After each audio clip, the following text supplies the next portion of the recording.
Marhamat, Mofina. Korreksion stilkalar nima uchun kerak? Hammamizda bezovtalik bormi, og'riqdan, to'g'rimi? Hammamiz umurtqa pog'onamizni o'sha muammolardan charchaganmizmi, to'g'rimi? O'tirib turishdan, namoz o'qishdan, harakat qilishdan, kun davomida charchoqsiz yurishga va o'sha yurishlardan xalos bo'lishni xohlasak, mana bu korreksion stilkalarni men sizlarga tavsiya qilaman.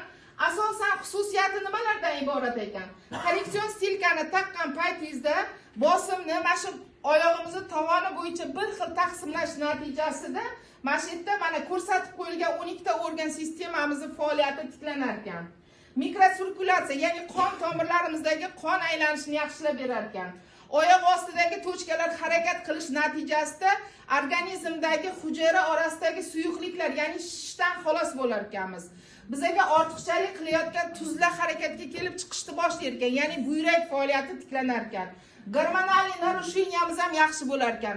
Bu mahsulot kundalik ehtiyojimizga juda ham kerak. Kimda mana suyak yemirilishi, kimda umurtqa pog'onasi qiyshaygan, kimda valgus bor, kimda varikoz bor, kimda o'sha oshqozon ichak traktida problemasi bor, marhamat, mana shu bitta stilkani o'zida mana shu aytilgan problemalardan xalos bo'lishimiz mumkin ekan.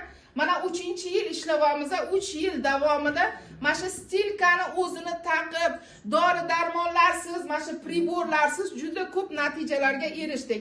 Bu